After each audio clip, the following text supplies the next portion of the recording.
Auto में बैठ रहे 25 से 30 बच्चे, न स्कूल को फिक्र न पालकों को, जिम्मेदार भी मौन। सीएम राइज शासकीय उच्चतर माध्यमिक विद्यालय रजगांव का मामला। जहां तहसील क्षेत्रों में स्कूली बच्चों की सुरक्षा को लेकर कोई भी फिक्रमंद नहीं है। बच्चों को स्कूली लाने ले जाने वाले अधिकतर वाहन चालक सुप्रीम कोर्ट की गाइडलाइन को ताक पर रखकर क्षमता से अधिक बच्चों को बैठाकर रोड में तेज गति से वाहन दौड़ा रहे हैं। इसके बाद भी शासकीय स्कूल, निजी स्कूल, परिवहन विभाग, पुलिस उन पर कोई कार्रवाई नहीं करती। लाभ का धंधा होने से ऑटो की संख्या बढ़कर 100 से भी अधिक हो गई है। इसके अलावा बच्चों की जान जोखिम में डालकर क्षमता से अधिक बच्चे बैठकर वैन और ऑटो संचालकों द्वारा चांदी काटी जा रही है। इसके बावजूद जिला परिवहन विभाग से उंगलियों में गिने जाने वाले ऑटो चालकों ने ही परमिट लिया है।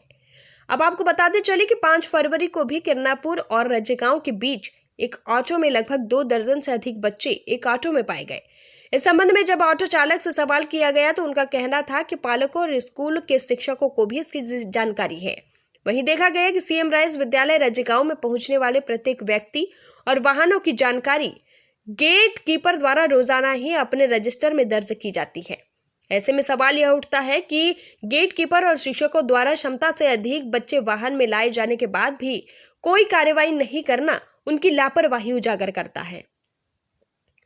एक ऑटो में 2 दर्जन से अधिक स्कूली बच्चे। जी हां, ऑटो वाले अपनी कमाई के लिए स्कूली बच्चों की सुरक्षा दांव पर लगा देते हैं।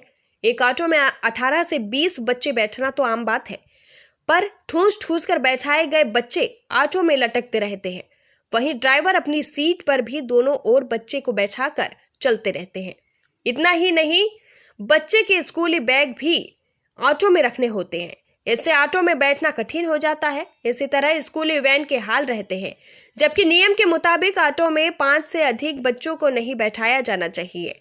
लेकिन 5 फरवरी को भी सीएम राइज शासकीय उच्चतर माध्यमिक विद्यालय रजगांव ले जा रहे एक ऑटो वाहन में 2 दर्जन से अधिक बच्चे पाए गए, जिनकी सुरक्षा को लेकर कोई भी कुछ नहीं कह सका। हादसा हुआ तो कौन लेगा जिम्मेदारी? जी हां, दूसरी तरफ प्रशासन ऐसे वाहनों पर अंकुश लगाने के लिए हवाई दावे कर रहा है, परंतु इसी बीच कोई गंभीर हादसा या दुर्घटना घटित होती है तो उसकी जिम्मेदारी कौन लेगा? वहीं सीएम राइज विद्यालय रजगांव में प्रभारी प्राचार्य का कहना है कि हमारे द्वारा बच्चों के अध्यापन कार्य की हमें तनख्वाह मिलती है, न कि उनकी देखरेख और उनके लाने ले जाने की जवाबदारी, और न ही वाहन चालकों से सवाल जवाब की। परिवहन के दौरान कोई हादसा होता है तो उसके लिए स्कूल प्रबंधन जिम्मेदार नहीं हो सकता, परंतु सवाल अब यह उठता है कि जिम्मेदार अव्यवस्था लेकर भी अनजान बन जाएंगे तो हादसा या दुर्घटना होने से भी इनकार नहीं किया जा सकता। लंच से पवन कश्यप की खास रिपोर्ट। मैडम जी, आपका परिचय? नमस्कार, मैं सीएम राइज रजगांव से इंचार्ज में बनोटे में।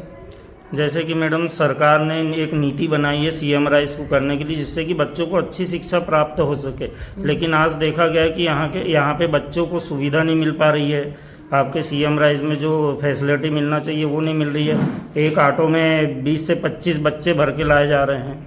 जी, मैं आपसे ये जानना चाहूँगी कि आप किस प्रकार की फैसिलिटीज़ की बात कर रहे हैं? गवर्नमेंट फैसिलिटीज़ या यहाँ जो सीएम राइज के लिए अलग से जो सीएम राइज में जो स्कूल में जो बच्चे आ रहे हैं मैडम जी, जिसको स्कूल की तरफ से लाया जा रहा है, तो वो 20-25 तरफ से नहीं लाया गया है सर, वो पालकों ने अपने तरफ से अरेंज किया है। उनको हमने पहले ही बता दिए थे कि यहाँ गवर्नमेंट की योजना है, परिवहन की योजना, वो 3 सालों से बात कर रहे हैं, लेकिन यहाँ उपलब्ध नहीं करा पाए हैं। वो पेरेंट्स अपने व्यक्तिगत तौर पे तैयारी करके बच्चों को भेजते हैं। तो आपने जब इतना देखा, आपके स्कूल के सामने ऑटो छोड़ के जा रहे हैं, तो आपने कभी उनके पालकों को बोला है? पालकों को भी बोला है, ऑटो वाले को भी बोला है, कई बार बोल चुके हैं हम इस बात। और कभी मैडम इस दौरान कभी दुर्घटना होती है, हाँ, बच्चा हताहत होता है, तो हाँ, उसकी जिम्मेदारी कौन लेगा? तो हमने पालकों को वही समझाइश दिए, बताए हैं कि या तो सीएम राइज विद्यालय है, अभी यहाँ व्यवस्था नहीं हो पाई है परिवहन की, या तो आप अपनी जिम्मेदारी से छोड़िए, और ये हमने कह दिया है उनको पत्र भी दिया है कि ये आपकी जिम्मेदारी है, आप अपने बच्चों को या तो यहाँ नहीं ले आ पा रहे तो आसपास के स्कूल में पढ़वा ले। जैसे कि मैडम जी, कल कलेक्टर महोदय ने बैठक में मध्याह्न भोजन को लेकर के एक हिदायत दी थी, और आपके यहाँ देखा गया है कि मध्याह्न भोजन चूल्हे में बनाया जा रहा है।